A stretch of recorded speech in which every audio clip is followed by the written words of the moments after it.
बच्चा लोग तरंग प्रकाश शास्त्र लेक्चर 08 जो थोड़ी स्पीड राखीशू तो आजनो अंतिम लेक्चर थी जाए तरंग प्रकाश शास्त्रनो रिड्यूस सिलेबस प्रमाणे जोईए हवे होनी को कोण टाल सकता है अपनाथी पूरुं थाय ना थाय आजे जोई लीए बराबर। मैं तमने आ चेप्टर में 5 मोटा प्रश्नों कह्या था कि आ वखते रिड्यूस सिलेबस प्रमाणे 5 प्रश्नों में एकादो तमारे आववो जोईए अमारा अनुभवना आधारे एक धारणा है। पहलो कयो हतो सहायक विनाशक व्यतिकरणनी शरत, बीजो हतो पद तफावतनुं सूत्र, त्रीजो हतो प्रकाशित अप्रकाशित शलाकाओ क्रमिक एमनी वच्चेनुं अंतर, चौथो कयो हतो विवर्तननुं इंट्रोडक्शन हतुं, पांचमो प्रश्न आजे छे। कम छोकरी लेट नहीं आए टाइमे आववानुं। चलो आम तो चेप्टरना नंबर प्रमाणे क्वेश्चन कयो बने 15मो 16मो જોઈ લો 15 16 જે બી બનતો હોય। ચલો લેક્ચર 8 છે ઓકે 16 શું છે પ્રશ્નમાં આજે બતાવું। એક સ્લિટ વડે થતા વિવર્તનને સમજાવો। एक स्लिट वडे थतुं विवर्तन समझावो। इंटरेस्टिंग क्वेश्चन है, it is an interesting question, interesting प्रश्न है। विवर्तन बे प्रकारना छे, फ्रेनल अने फ्रॉनहोफर जाणीए छीए आपणे, पण आपणे कयुं भणीशुं फ्रॉनहोफर। कयुं भणीशुं फ्रॉनहोफर। चलो तो चित्र दोरीए फ्रॉनहोफर माटे। आ रह्युं स्लिट। आ थियरीनी मजा चित्रमां जो जेने चित्र में समझण पड़ी ने समझो थियरी एना खीचा में, थियरी इन द पॉकेट। आ स्लिट है अहींया एल अने अहींया एन अने स्लिटनुं मिड पॉइंट है अहींया नाम आपी दो एम। तो एल एम एन 3 पॉइंट बनाया आपणे राइट ओके। हवे फ्रॉनहोफर विवर्तन है तो स्वाभाविक है तरंगो समांतर ज लेवाना छे। तो लई लो 3 एक नमूनाओ 1 2 અને આ 3 જેવી આ લોકો સ્લિટમાંથી પાસ થાય વિવર્તન થશે એટલે અહીંથી વાંકા વળી જશે આ તરંગો। તો આ તરંગો ખરેખર આમ જવાના હતા, જો આમ સીધા જ જવાના ગણતરીમાં હતા, પણ આ સ્લિટ નડી ગયું ને એટલે હવે અહીંથી આ લોકોનું શું થશે વાંકા વળવાનું સ્ટાર્ટ થશે। તો વાંકા વળ્યા પછીનું ચિત્ર કેવું દેખાશે આવું ને આમ। ક્લિયર ખ્યાલ આવી ગયો ભાઈ બચ્ચા લોગ ઓકે। अहींया जे खूणाओ छे बधा शुं हशे थीटा। क्लियर। आम तो आनी वच्चेथी असंख्य तरंगो जता होय पण आपणे नमूना रूपे 3 ज तरंगो लीधा छे। क्लियर। हवे પડદો ક્યાંક તો હશે ને એ દેખાતો આ તો પડદા પર આવશે જ નહીં યાર। હા આ તો અનંત જતા રહેશે, તને ભેગા તો કરવાના ને પડદા પર। तो शू आइडिया है आमने भेगा करवा हो तो वेरी गुड गज्जर फेंटास्टिक आंसर। बहिर्गोल लेंस मूको एक जेवो तमे अहींया एक बहिर्गोल लेंस मूकशो ने आम आ बधी केंद्रित थई जशे ने, केंद्रित थई अने अहींया क्यांक भेगी थशे आम राइट। तो अहींया तमे પડદો मूकी शको छो। आ रह्यो પડદો। क्लियर। अच्छा अहींया भी एक बहिर्गोल लेंसनो उपयोग करवो जोईतो तो आपणे ना कर्यो। जो आम बहिर्गोल लेंस एना मुख्य केंद्र पर वस्तुने मूकवानी हती। केमेरामेन आ कवर थाय छे ने सुधी। हाँ अहींया प्रकाश उद्गमने मूको एटले एमांथी किरणो आम निकळे आम आम अने लेंस वडे वक्रीभूत थईने समांतर थई गया। अच्छा समांतर ज केम थया साहेब? हाँ आपने उद्गम को कहाँ रखा है एफ पे, उद्गम ने एफ पर मूक्यो छे तो हवे एमांथी निकळता किरणों समांतर ज जवा जोईए, थई गया ने समांतर। क्लियर। मस्त टेक्निक है ने, 2 लेंस वाली एक लेंस अहींया ने एक लेंस अहींया। विवर्तन फ्रॉनहोफर है पण आपणे एने लिमिटेड कर नाख्युं। नहीतर फ्रॉनहोफर विवर्तन में शुं होय वस्तु भी अनंत होय પડદો भी अनंत होय पण आपणे 2 ने लिमिटेड कर नाख्या। जुओ वस्तु पण नजीक आई गई, પડદો भी नजीक आई गयो, खाली लेंसनी करामत छे। બસ તો ચિત્ર ગોઠવીને મજા આવી ને, હવે મુદ્દા લખવામાં ડબલ મજા આવે તમને. યસ, જો પહેલો મુદ્દો શું બની શકે, અહીંથી જ લઉં ને. હા, પહેલો મુદ્દો મસ્ત આખી સ્ટોરી લખો 4-5 લાઈનની. શું લખશું જુઓ, આકૃતિમાં દર્શાવ્યા મુજબ બહિર્ગોળ લેન્સના મુખ્ય કેન્દ્ર F પર એકરંગી પ્રકાશનો ઉદ્ગમ મૂકેલો છે. અહીંથી ચાલુ કરવાનું ને, અહીંથી લખતા લખતા આ બાજુ જવાનું, છેલ્લે પડદા પર આવીને પોઈન્ટ પૂરો કરવાનો. એક જ પોઈન્ટમાં આખી સ્ટોરી લખવાની. તો શું બને પોઈન્ટ, આકૃતિમાં દર્શાવ્યા મુજબ બહિર્ગોળ લેન્સના મુખ્ય કેન્દ્ર F પર એકરંગી પ્રકાશનું ઉદ્ગમ મૂક્યું. બલ્બ ગોળો કંઈક મૂક્યું હશે, એકરંગી પ્રકાશનું ઉદ્ગમ મૂક્યું છે. એમાંથી ઉત્સર્જાતા તરંગો લેન્સ વડે વક્રીભૂત થાય અને સમાંતર બને છે. દેખાય ને બધા સમાંતર બને ને, સમાંતર બની અને સ્લિટ LN પર આપાત થાય છે. ક્લિયર? ત્યાંથી વિવર્તન પામી બીજા લેન્સ વડે પડદા પર કેન્દ્રિત થાય છે. પડદો ક્યાં રાખવાનો બોલો, કેટલો ડિસ્ટન્સ લેન્સથી? દિમાગ કા ગેમ હે ભૈયા. આ લેન્સ અને પડદા વચ્ચેનું ડિસ્ટન્સ શું હોઈ શકે? અરે વાહ, વેરી ગુડ. કેમ? સમાંતર કિરણો છે ને, તો ભેગા ક્યાં થાય? F પર જ ને. તો પડદો એક્ઝેક્ટ ક્યાં રાખવાનો? F પર. તો આખી સ્ટોરી ખબર પડી, મસ્ત લખવાની. આ 5-7 પોઈન્ટમાં લખવાની. હું થોડુંક લખાવું અને થોડુંક સમજાવું. જો પહેલો પોઈન્ટ, બહિર્ગોળ આકૃતિમાં દર્શાવ્યા પ્રમાણે, આકૃતિમાં દર્શાવ્યા પ્રમાણે શું દર્શાવ્યું છે? બહિર્ગોળ લેન્સ ના મુખ્ય કેન્દ્ર પર એકરંગી પ્રકાશ ઉદ્ગમ મૂક્યો છે. પછી નેક્સ્ટ કે લેન્સ વડે આ કિરણોનું વક્રીભવન થઈ કિરણો સમાંતર બને છે. લેન્સ વડે વક્રીભૂત થઈ કિરણો કેવા બને?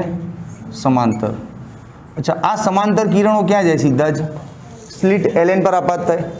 આ સમાંતર કિરણો સ્લિટ LN પર સંપાત અથવા તો આપાત થાય. LN ની લંબાઈ, પહોળાઈ કેટલી રાખીએ છીએ આપણે? A. કેટલી રાખીએ છીએ? A. ડન. બોલો, કોઈ તકલીફ? પછી સ્લિટમાંથી પસાર થાય એટલે આ તરંગોનું વિવર્તન થાય, એટલે આમ વાંકા વળી ગયા. તો સ્લિટમાંથી પસાર થતા તરંગોનું વિવર્તન થાય અને લેન્સ વડે મુખ્ય કેન્દ્ર પર કેન્દ્રિત થાય. આ જ મુખ્ય કેન્દ્ર પર પડદો ગોઠવો. ક્લિયર? સ્લિટમાંથી પસાર થાય, શું થાય? એમનું વિવર્તન થાય અને લેન્સના F પર કેન્દ્રિત થાય અને ત્યાં આપણે શું મૂકી દેવાનું? પડદો. બોલો દોસ્તો, કેવું રહ્યું પહેલું જ પેરાગ્રાફ આખો? મસ્ત. અડધો પેરાગ્રાફ, એક આખો પેરાગ્રાફ થાય આનો.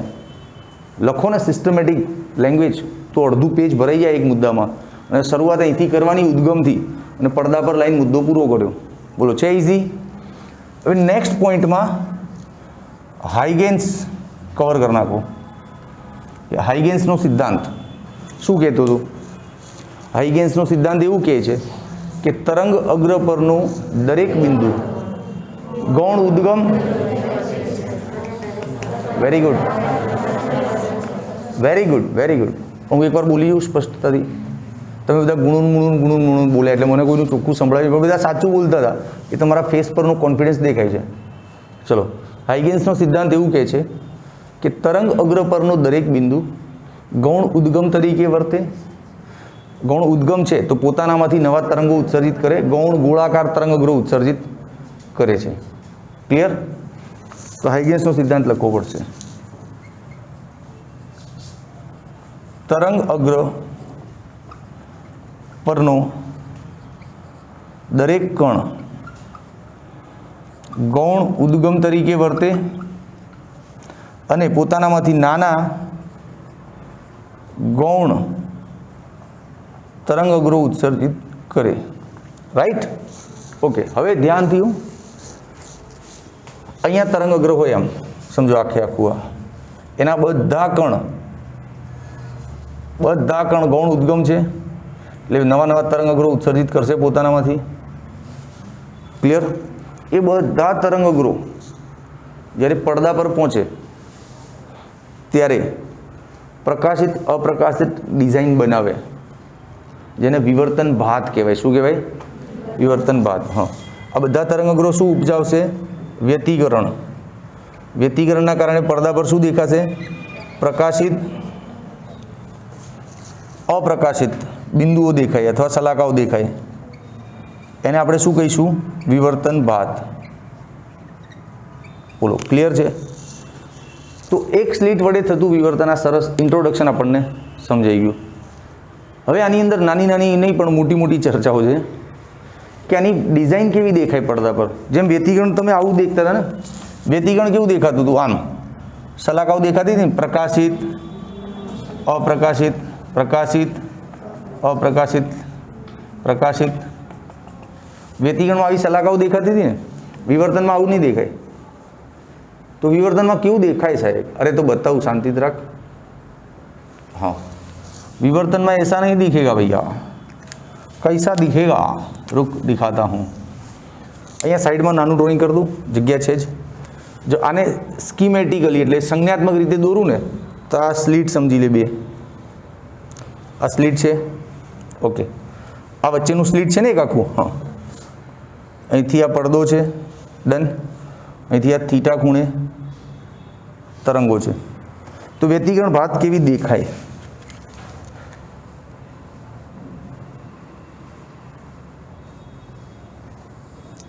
આમ આમ દેખાય. દેખાય ને મસ્ત, આમ ચકાચક એકદમ આવી દેખાય. આ શું છે? સ્લીટ.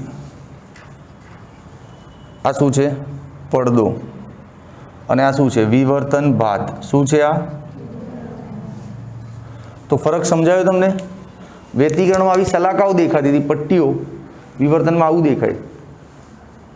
વચ્ચેનો ભાગ જો બહુ પ્રકાશિત છે, એની તરત બાજુનો ભાગ જો ડાર્ક છે, આમ અહીંયા અંધારું હોય, પાછું અહીંયા અજવાળું, પાછું અહીંયા કેવું હોય? અંધારું. અંધારું. બોલો બચ્ચા લોગ, એકદમ ક્લિયર ના કોન્સેપ્ટ?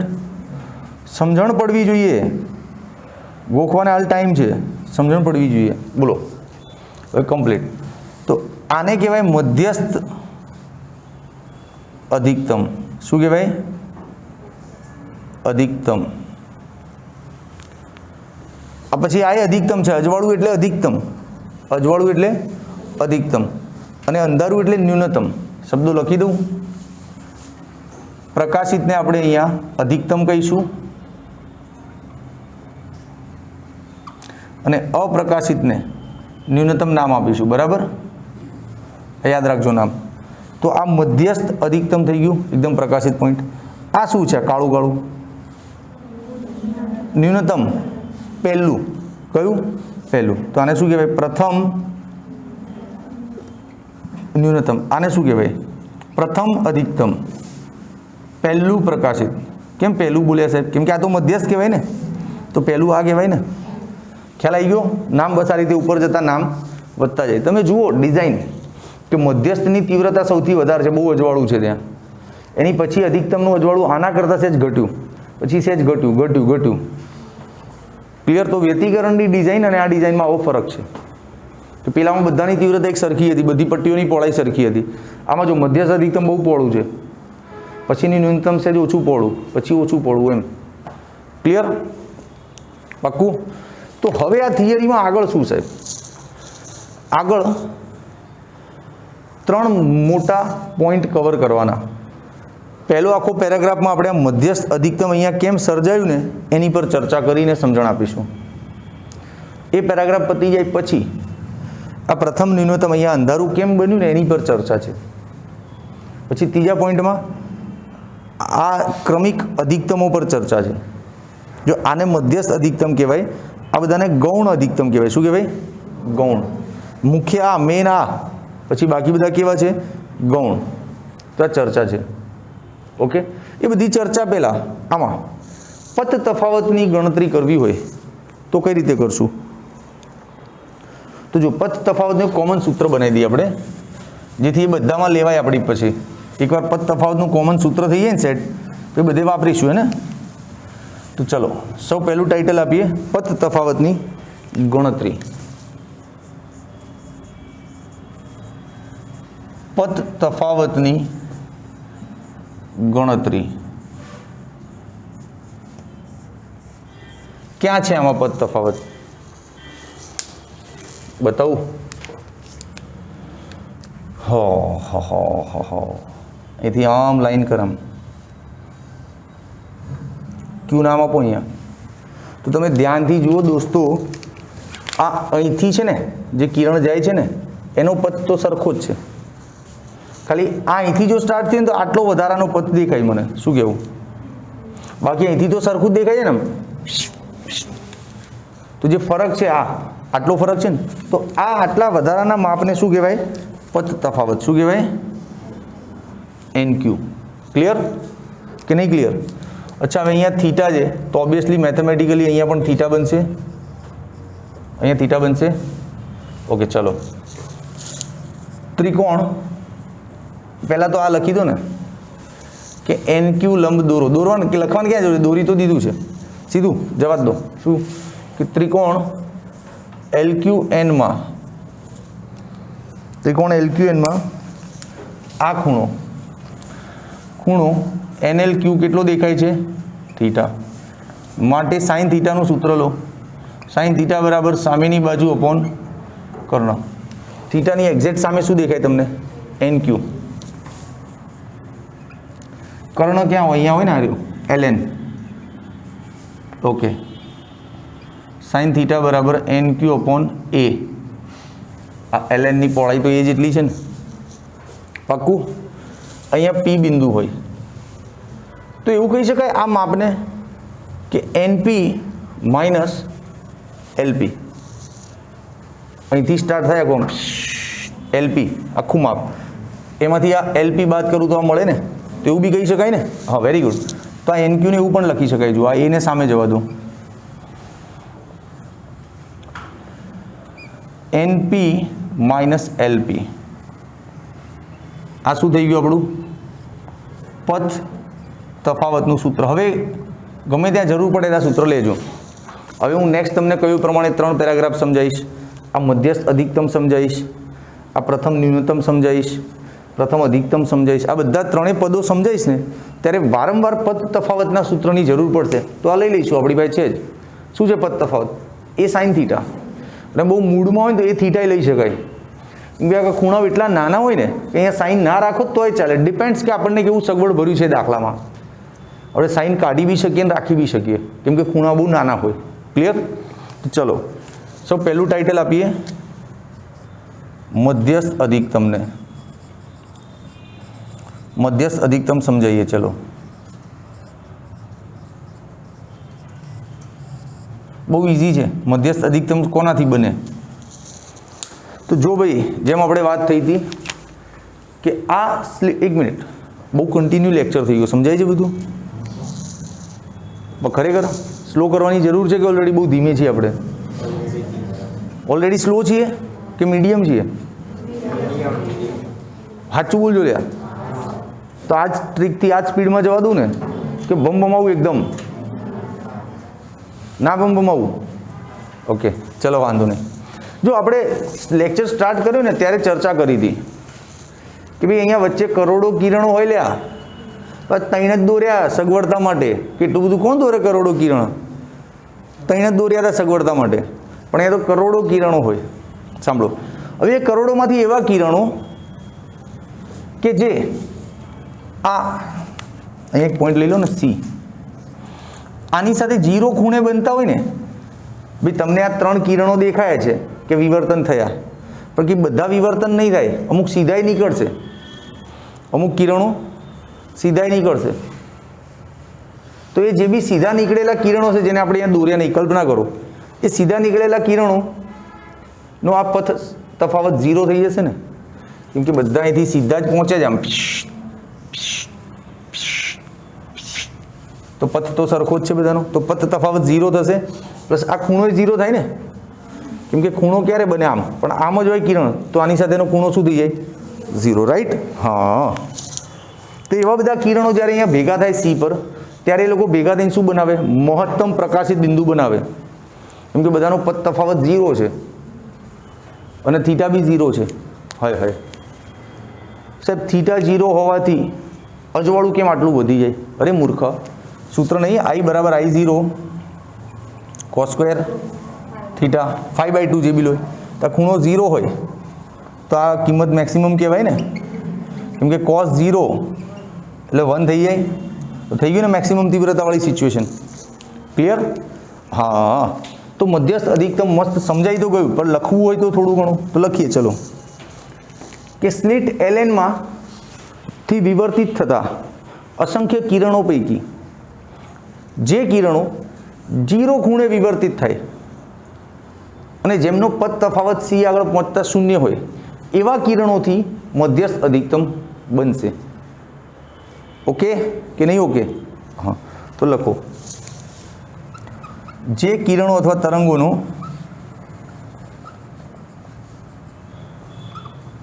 પથ તફાવત 0 હોય અને થીટા બી 0 હોય, એવા બધાથી શું બનશે? હવે મધ્યસ્થ કઈ રીતે લખવાનું યાર? આ રહ્યું ને, મધ્યસ્થ અધિકતમ બનશે. મહત્તમ તીવ્રતા, હાઈલી ઇલ્યુમિનેટેડ પોઈન્ટ, પૂરું. તો મધ્યસ્થ અધિકતમ એકદમ ક્લિયર છે. પદ તફાવત કેવો હોવો જોઈએ? 0. અને થીટા કેવો હોવો જોઈએ? 0. એવા જે કિરણો છે ભેગા થઈને શું બનાવશે? મધ્યસ્થ. અને એવા કિરણોની સંખ્યા સૌથી વધારે છે, એટલે જ સૌથી મોટું રેન્જ બને છે. સમજો, હે ને? હા. તો મધ્યસ્થ અધિકતમ સમજાઈ ગયું આપ લોકોને? ક્લિયર છે એકદમ? હવે નેક્સ્ટ, એની પછી તરત કોનો વારો આવશે? પ્રથમ ન્યૂનતમ. તો હવે મારો પેરાગ્રાફ શેની પર હશે? પ્રથમ ન્યૂનતમ. અહીંયા દેખાય છે આખું આ રેન્જમાં? ઓકે. હવે ટાઇટલ છે પ્રથમ ન્યૂનતમ. પ્રથમ ન્યૂનતમ સમજાવો. હી હી હા હા. તો તમે એવું સમજો કે આખે આખું સ્લિટ 2 ભાગમાં વિભાજિત છે, એવું સમજો.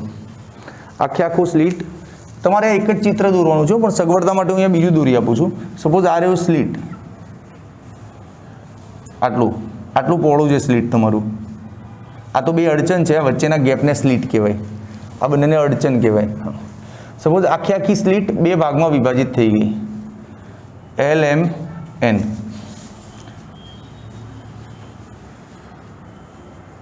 આમ લેન્સ વડે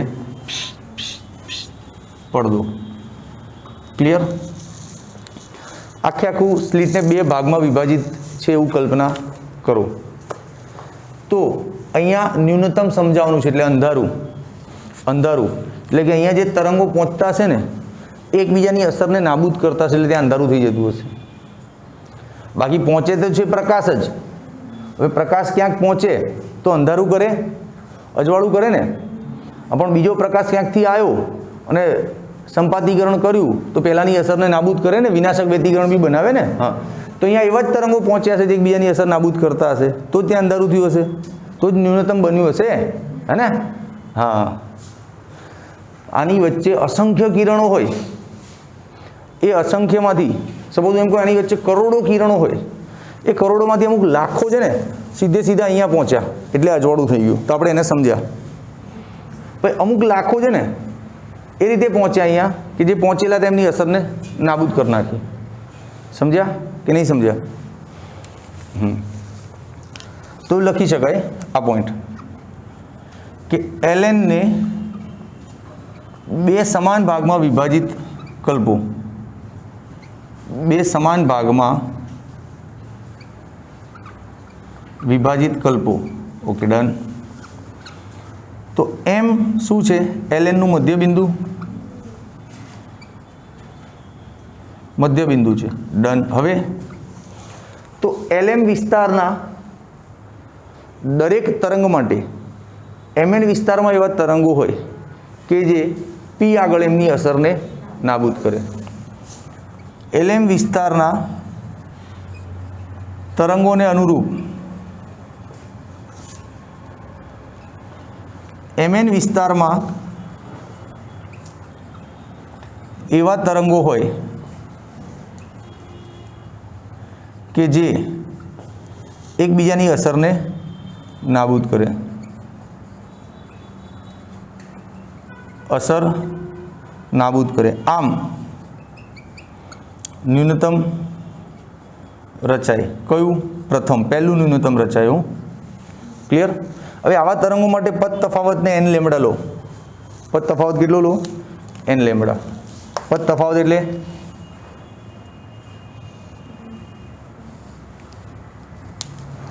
આ ડિસ્ટન્સ કેટલો લઈ લઈએ? n lambda. ઓકે. પદ તફાવત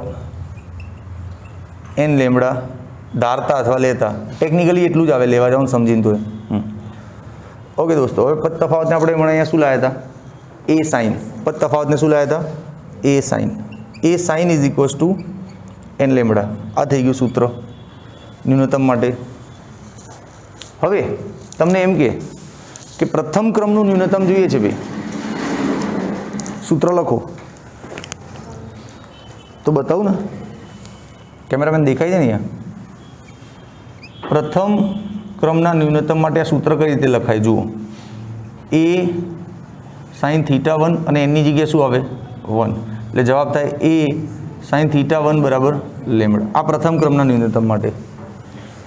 બીજા માટે 2 2, ત્રીજા માટે 3 3. તો લખો બીજા ન્યૂનતમ માટે. બીજો ન્યૂનતમ હોય તો a સાઇન થીટા 2 2 લેમ્બડા. એ જ રીતે એનમાં ક્રમનું હોય તો a sine theta n lambda. બોલો, આવી મજા? ભાઈ મને તો અઘરું ના લાગ્યું ન્યૂનતમ, ખબર નહીં શું હશે યાર, લાંબુ એવું લાગ્યું પહેલાં, પણ પ્રેઝન્ટેશન તો 4-5 પોઈન્ટનું જ છે. ખરેખર સમજાયું? પાક્કું? ન્યૂનતમ માટે પદ તફાવત શું હોય? n lambda. અને એના સૂત્ર આ રીતે લખી શકાય. કેમ રચાયું ન્યૂનતમ? તેનું કારણ આ ખબર પડી ને કે L થી n વચ્ચે એવા અસંખ્ય કિરણો હોય, જે પૈકીના અમુક સિલેક્ટેડ કિરણો LMમાં હોય અને MNમાં હોય, જે ત્યાં પહોંચીને એકબીજાની અસરને નાબૂદ કરતા હતા. એવા કિરણોના કારણે ત્યાં ન્યૂનતમ રચાયું હશે. ખ્યાલ આવ્યો? બધા કિરણો નહીં પહોંચ્યા, કિરણોનું વહેંચણી થાય. અમુક કિરણો વચ્ચોવચ્ચ પહોંચે તો મહત્તમ અધિકતમ બનાવે મધ્યસ્થ. અમુક કિરણો સહેજ વાંકા વળે ઉપર તરફ તો એ બીજા ક્રમનું ન્યૂનતમ બનાવે પહેલા ક્રમનું. અચ્છા, આ સ્લિટને પ્રથમ ન્યૂનતમ માટે તમે આ રીતે બે ભાગમાં ટુકડા કર્યા. સપોઝ એમ કહું બીજા ક્રમનું ન્યૂનતમ જાણવું છે તો 4 ભાગમાં વિભાજિત કરો. ત્રીજા ક્રમનું ન્યૂનતમ જાણવું છે તો 6 ભાગ હોય ને, તો ઉપરના 3 ભાગ અને એની અસર નાબૂદ કરવા માટે નીચેના 2-3 ભાગ. તો અસર નાબૂદ કરવા માટે 2 4 6 એવા સ્લિટના ભાગ કરી શકાય છે. છેલ્લું અહીંયા લખી દો પોઈન્ટ. શું કે દ્વિતીય ક્રમના ન્યૂનતમ માટે સ્લિટના 4 ભાગ વિચારો, તૃતીય ક્રમના ન્યૂનતમ માટે સ્લિટના, આવું લખજો છેલ્લો પોઈન્ટ. ક્લિયર? આ ન્યૂનતમ એકદમ ક્લિયર છે આપણું. હવે ગૌણ અધિકતમોની ચર્ચા કરીએ. અહીંયા જ સમજાવી દઉં મસ્ત.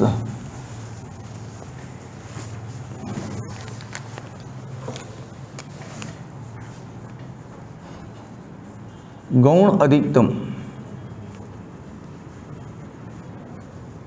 ગૌણ અધિકતમ એટલે આ મધ્યસ્થ દેખાય ભાઈ, કેમેરામેન દેખાય છે અહીંયા? મધ્યસ્થ તો છે જ, એની પછી જે અજવાળાઓ આવે છે ને એ બધા ગૌણ છે. આ બધા ગૌણ અધિકતમ છે. એ કેમ બન્યા હશે ત્યાં? તો કોઈ આઈડિયા છે આ વખતે સ્લિટને કેટલા ભાગમાં વિભાજિત કરવું? એની આઈડિયા વી કેન ડિસ્કસ. સ્લિટને કેટલા ભાગમાં વિભાજિત કરવું? જો 2 ભાગમાં કરો છો ને તો પહેલા ભાગના જે કિરણો ત્યાં પહોંચ્યા ને એની અસર બીજા ભાગના કિરણો નાબૂદ કરી દે છે. તો કેટલા વિભાગ કરું બોલો? વેરી ગુડ, એકી સંખ્યામાં. Fantastic answer. એકી સંખ્યામાં. કેમ કે પહેલાની અસર બીજો ભાગ નાબૂદ કરશે. અને ત્રીજા ભાગની અસર નાબૂદ કરવા માટે ચોથો ભાગ જ નહીં હોય તો એનું અજવાળું ત્યાં રહી જશે, પણ એટલું બધું નહીં રહે, કેમ કે ત્રીજા ભાગના કિરણો છે ને એટલે એટલું બધું નહીં રહે, એટલે જોશે ઝાંખું પડી જાય. કોમન સેન્સ સમજો. આવડ્યું કે નહીં? Very good. તો સ્લિટના 3 ભાગ વિચારો. આ સ્લિટના 3 ભાગની કલ્પના કરો.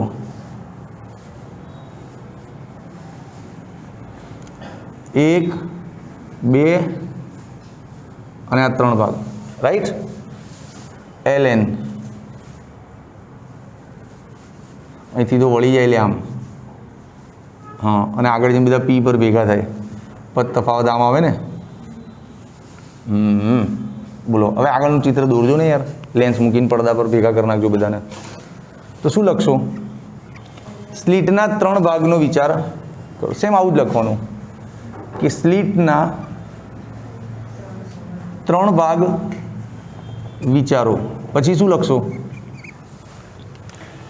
કે પહેલા ભાગની અસર બીજા ભાગના તરંગો નાબૂદ કરે છે, પરંતુ ત્રીજા ભાગના કારણે ત્યાં તીવ્રતા મળે છે, પરંતુ આ લિમિટેડ છે ને, એટલે એટલી બધી આટલી મધ્યસ્થ જેટલી તીવ્રતા ના મળે, કેમ કે તરંગો સમજો કેટલા, લગભગ 67% તરંગો તો પતી ગયા એકબીજાને અંધારું કરવામાં. આ 33% જેવું વધ્યું છે ખાલી, તેનું અજવાળું ઓછું જ થાય ને. આ એક સમજણ આપી રહ્યો છું અને લખવું તમારા શબ્દોમાં ચોપડીમાં વાંચીને પ્રોપર. તો 3 ભાગ વિચારો. પ્રથમ 2 ભાગ એકબીજાની અસરને નાબૂદ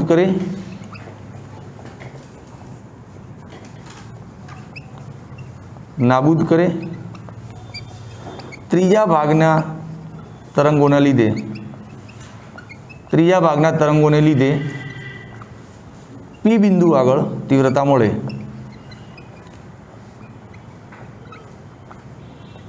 મળે, જેને પ્રથમ ક્રમનો ન્યૂનતમ કહેવાય. બોલો ક્લિયર છે?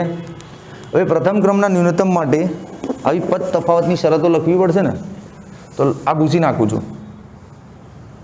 કે નહીં ભૂસું? ખરેખર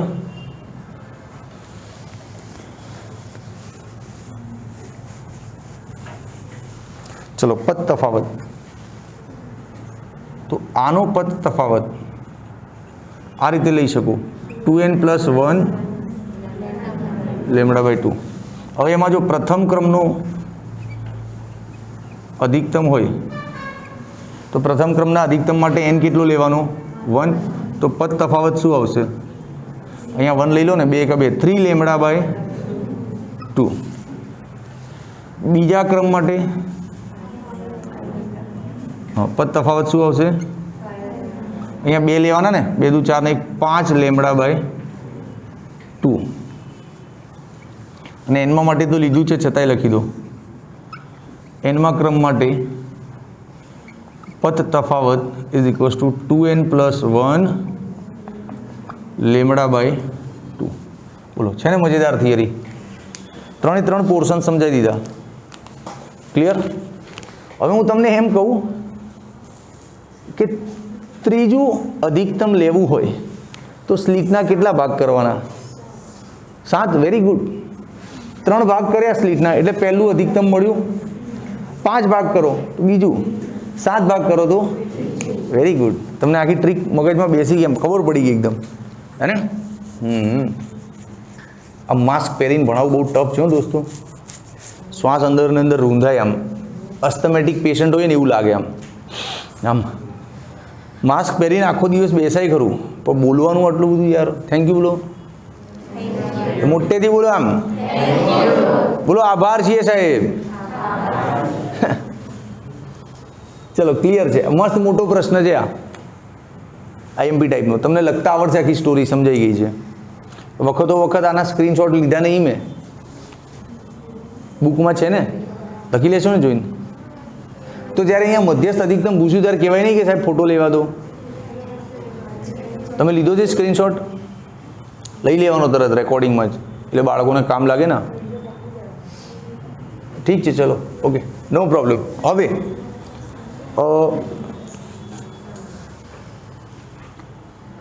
વિવર્તન આમ તો અહીંયા પૂરું થઈ જાય, તો થોડી ઘણી ચર્ચાઓ છે.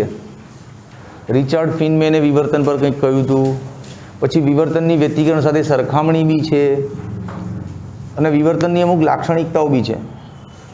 તો વિવર્તનની લાક્ષણિકતાઓ અને એનો ગ્રાફ જોવો પડશે. તે આપણો નેક્સ્ટ ક્વેશ્ચન બને છે. ચલો, હજી વિવર્તનમાં ઝીણું ઝીણું થોડું થોડું હું ભણાવું છું.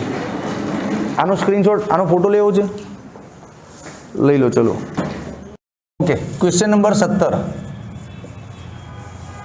It is also IMP for this year board exams 2021. હા, 2021. ઓકે. શું છે? તીવ્રતા વિરુદ્ધ થીટાનો ગ્રાફ વિવર્તનના કેસમાં. તો ચલો દોરીએ ગ્રાફ મસ્ત. આમ તમને આવડે છે. હમણાં જે વિવર્તનની ભાત દોરી હતી ને એ જ એનો ગ્રાફ છે. હમણાં ડિઝાઇન નહોતી દોરી એમ મસ્ત.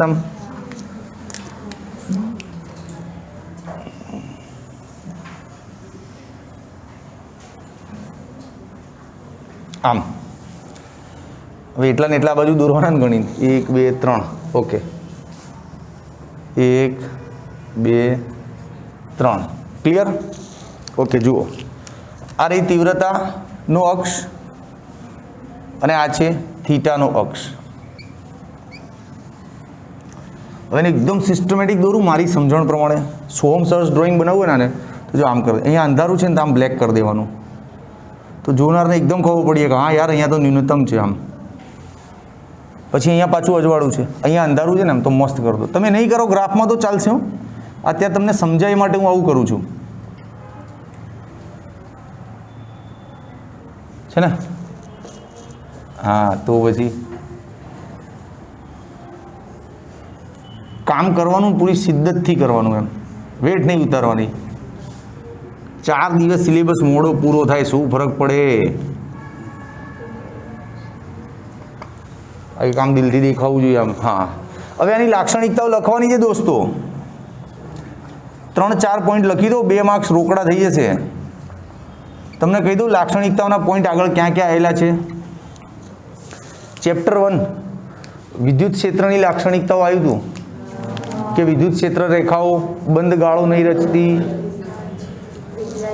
સપાટી પર સ્પર્શક દોરો એની દિશા દર્શાવે, એકબીજાને છેદતી નથી, છે ને? ગજબ. એવી ને એવી લાક્ષણિકતા ચુંબકીય ક્ષેત્રની પણ આવી હતી કે ચુંબકીય ક્ષેત્ર રેખાઓ બંધ ગાળો રચે છે, છેદતી નથી, સ્પર્શક એ ચુંબકીય ક્ષેત્રની દિશા દર્શાવે. આ બધી લાક્ષણિકતાઓ ચેપ્ટર 1માં આવી, પછી મેગ્નેટિક ચેપ્ટરમાં આવી 4 કે 5માં. હા, આજે અહીંયા ફરી એક ટાઈપની લાક્ષણિકતા આવી છે. અને હજી પરમાણુ ન્યુક્લિયસ ચેપ્ટરમાં લાક્ષણિકતા છે. આખી ચોપડીમાં આવી 4-5 થિયરી છે લાક્ષણિકતાવાળી. એકાદી પૂછાઈ જાય એમ. જો લાક્ષણિકતા પૂછવી જોઈએ તો એકાદી આમાંથી પૂછી લેશે. એટલે લાક્ષણિકતાવાળી થિયરીને હું IMP કહેતો હોઉં છું કે આખી ચોપડીમાં તમારે 4 કે 5 મેક્સિમમ 6 ટાઈપની લાક્ષણિકતાઓ છે. એમાં વિદ્યુત અને ચુંબકની આપણને મોટે જ થઈ ગઈ છે. આજે આની બી જોઈને લખતા આવડી જશે. પછી પરમાણુ ન્યુક્લિયસ ચેપ્ટરમાં એ લાક્ષણિકતાઓ આવશે. ક્લિયર? ચલો, શું લાક્ષણિકતામાં સૌ પહેલું શું દેખાય છે? ભાઈ જેમ જેમ થીટા વધે ને તેમ તેમ જુઓ તીવ્રતા ઘટતી જાય છે. દેખાય છે? અરે થઈ ગઈ પહેલી લાક્ષણિકતા જલસાગર. થીટા વધે તો તીવ્રતા ઘટે. કોની? અધિકતમોની. આ બધા અધિકતમની ચર્ચા. કોની તીવ્રતા ઘટે? અધિકતમની. પછી મધ્યસ્થ અધિકતમ સૌથી પહોળું છે, જુઓ, છે ને? તો લખી દો મધ્યસ્થ અધિકતમ સૌથી પહોળું છે. પછી પહોળાઈ ઘટી રહી છે. Okay, one more. ન્યૂનતમની તીવ્રતા 0 છે કેમ કે ત્યાં અંધારું છે. તો લખી દો ન્યૂનતમની તીવ્રતા 0. ઓકે, છેલ્લો પોઈન્ટ. વિવર્તનનો આધાર શેની પર હોય? લેમ્બડા બાય એ પર. વેરી ગુડ યાર. ક્યાંથી આવી આ બેચ? એટલું બધું સરસ રીડિંગ કરીને આવો છો. Good batch. ચલો, તો વિવર્તનનો આધાર શેની પર હોય? લેમ્બડા બાય એ પર. જો લેમ્બડા બાય એ વધુ હોય ને તો વિવર્તન વધુ થાય. સિમ્પલ. અને આ ઓછું હોય તો હા, તો વિવર્તન ઓછું થાય. 4 એક લાક્ષણિકતા લખો ને, ગ્રાફ દોરો ને, 2 માર્ક્સ રોકડા દો સીધા જ ખીચામાં. શું વાત કરે છે? અરે ખરેખર, અરે માના ખોટું નહીં બોલતો. 2 માર્ક્સમાં પૂછાયા. વન મોર ક્વેશ્ચન આના જેવો જ, અને આજના લેક્ચરનું લગભગ છેલ્લું ક્વેશ્ચન બનાવી દઈએ અને ચલો ક્વેશ્ચન 18. તફાવત.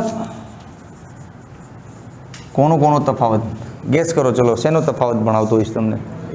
હા હા હા, વેરી ગુડ. આ ચેપ્ટરમાં બે જ ઘટનાઓ ભણ્યા ને પ્રકાશની, વ્યતિકરણ અને વિવર્તન. તે બંને વચ્ચે ફરક આપણા મગજમાં ખૂંચી રહ્યો છે થોડો કે આરું વ્યતિકરણમાં તો આવું હતું ને અહીંયા ચમ આવું છે. તો એ જે ફરક તમને અંદર ફીલ થઈ રહ્યો છે ને ભણવાથી, એ લખવાનો અહીંયા. તો ચલો લખીએ. આ બાજુ વ્યતિકરણના પોઈન્ટ લખીશું અને આ બાજુ વિવર્તનના પોઈન્ટ. ચલો શું પોઈન્ટ? જો આ બાજુ વ્યતિકરણના પોઈન્ટ, પહેલો જ પોઈન્ટ, વ્યતિકરણ શેનાથી ઉદ્ભવે? સુસંબદ્ધ બે ઉદ્ગમોથી ઉદ્ભવે. જ્યારે વિવર્તનમાં ઉદ્ગમ એક જ હોય અને એનો એક તરંગ અગ્રનો લિમિટેડ ભાગ હોય જે કામ કરતો હોય છે ને. અરે યાર, है कि नहीं सबसे बड़ा फर्क कि व्यतिकरण માટે આપણે બે ઉદ્ગમ લાયા હતા, S1 અને S2. વિવર્તનમાં ઉદ્ગમ એક જ હોય અને એક ઉદ્ગમનો જે તરંગ અગ્ર હોય ને એનો મર્યાદિત ભાગ જ વિવર્તન કરી આપે આપણને. તો સૌ પહેલો મોટામાં મોટો ફરક આ છે. શું? કે બે સુસંબદ્ધ ઉદ્ગમોની જરૂર પડે. આમાં ઉદ્ગમોના સંપાતીકરણની અસર છે. આ બે સુસંબદ્ધ ઉદ્ગમોમાંથી ઉત્સર્જાતા તરંગોના સંપાતીકરણની અસર છે. જ્યારે આ શું છે? તરંગ અગ્રના મર્યાદિત ભાગ, અમુક ના કહેવાય બેટા એને, મર્યાદિત કોને સારું લાગે, ભાગથી નિપજતી અસર. Done? Okay. One more point. તમે શું ફીલ કર્યું છે? બોલો, તમને શું ફરક લાગ્યો છે? વેરી ગુડ પ્રજાપતિ, એની વેરી ગુડ. સલાકાની પહોળાઈ. વ્યતિકરણમાં બધી સલાકાની પહોળાઈ ઇક્વલ હોય. આમાં મધ્યસ્થની વધારે હોય, પછી અનુક્રમે આવતા અધિકતમોની ઓછી હોય. Very good. દરેક સલાકાની પહોળાઈ સમાન. જ્યારે આમાં મધ્યસ્થ અધિકતમની વધુ હોય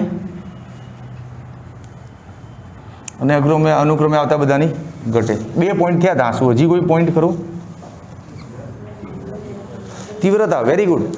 કે પેલા વ્યતિકરણમાં છે બધી પટ્ટીઓની લાઇટ એક સરખી હતી, આમાં મધ્યસ્થ અધિકતમની લાઇટ સૌથી વધારે છે. જુઓ, છે કે નહીં? Very good. તો તીવ્રતા બી લખાય કે દરેક પ્રકાશિત પટ્ટીની તીવ્રતા એક સરખી હતી. દરેક પ્રકાશિત પટ્ટી એટલે સલાકાની તીવ્રતા સમાન. જ્યારે આમાં મધ્યસ્થની તીવ્રતા વધુ હોય, મધ્યસ્થ અધિકતમની તીવ્રતા વધુ, પછી અનુક્રમે ઘટે. જોરદાર ભાઈ, જોરદાર. હજી એક ધાસુ પોઈન્ટ છે. વ્યતિકરણમાં પેલી અપ્રકાશિત પટ્ટીઓ હતી ને, કમ્પ્લીટ અપ્રકાશિત હોય. આમાં એવું નહીં હોતું. આમાં જો અપ્રકાશિત ભાગ દેખાય છે, આ એ કમ્પ્લીટ નથી. એમ સાઈડમાં અહીં આપણને સેજ અજવાળું દેખાય, હે ને? બહુ બારીક ફરક છે જે તમે નજરમાં જ ના આવ્યો હોય. તો લખી દો કે અપ્રકાશિત સંપૂર્ણ અપ્રકાશિત હોય, જ્યારે આમાં ન્યૂનતમ ઇઝ નોટ સંપૂર્ણ. ઓવર ઇંગ્લિશ મીડિયમ આવી ગયું વચ્ચે પૂરું. આ 2 માર્ક્સનો આ બી ઇમ્પોર્ટન્ટ પ્રશ્ન છે. વ્યતિકરણ વિવર. આજનો આખો લેક્ચર ઇમ્પોર્ટન્ટ છે, કન્ટેન્ટફુલ લેક્ચર છે. હવે લેક્ચરની પૂર્ણાહુતિ કરીએ છીએ વિવર્તન પર. રિચર્ડ ફિનમેનનું સેન્ટેન્સ છે. પછી વિવર્તન અને વ્યતિકરણમાં અમુક સમાનતાઓ બી છે, બરાબર? તો એ થોડુંક જાતે સેલ્ફ રીડિંગ કરીને આવો નેક્સ્ટ લેક્ચરમાં. તો આખો પ્રોફેશનલ લેક્ચર નહીં રાખું, ખાલી ડાઉટ લેક્ચર જેવું રાખીશ. તો શું પૂરું થઈ જાય ચેપ્ટર. નહીં તો હજી આને ખેંચવા માગું તો 3 લેક્ચર હજી ખેંચું, બોલો, થિયરી પર ભણાય કરું. બટ હવે થોડુંક તો અહીંયા ચેપ્ટરની પૂર્ણાહુતિ ડિક્લેર કરીએ. જો બહુ એવું લાગશે ને તો હજી એક લેક્ચર લઈ લઈશું આની પર આખું. ક્લિયર? ઓકે. જુઓ, હવે એક પ્રશ્ન મારા મગજમાં ક્યારનો જ ચાલતો હતો. કેમેરામેન, હું બેસી જઉં છું નીચે. ખાસ આ વ્યતિકરણ અને વિવર્તનના સૂત્રોની કમ્પેરિઝન. ખાલી વ્યતિકરણમાં જુઓ, જે સૂત્ર સહાયક વ્યતિકરણ માટે આવતું હતું ને, પદ તફાવત n લેમ્બડા, એ જ વિવર્તનમાં છે ને ન્યૂનતમ માટે આવ્યું હતું. આ સૂત્ર અંધારા માટે આવ્યું હતું. ખબર છે? સૂત્રો આમ શિફ્ટ થયા છે. જુઓ, વ્યતિકરણમાં જે વિનાશકનું સૂત્ર આવ્યું હતું ને, 2n+1, હા, એ છે ને અહીંયા અધિકતમ માટે આવ્યું છે વિવર્તનમાં, અને આ સૂત્ર ન્યૂનતમ. તો આ સૂત્રોની ટ્રાન્સફર થઈ ગઈ ખાલી આમથી આમ. ખબર પડી? તો દાખલામાં યાદ ઇઝીલી રહેશે કે n લેમ્બડા સૂત્ર બે પ્રકારના પદ તફાવત માટે લઈ શકાય. સહાયક વ્યતિકરણના પદ તફાવત માટે લઈ શકાય અને ન્યૂનતમના બી પદ તફાવત માટે આ જ લઈ શકાય. આ અજવાળું, આ અંધારું. ક્લિયર? આ અંધારું, આ અજવાળું. ક્લિયર છે? બસ, તો આજનો લેક્ચર સમાપ્ત ઘોષિત કરીએ છીએ. તમારે ફોટા પાડવા હોય તો પાડી લો મસ્તના.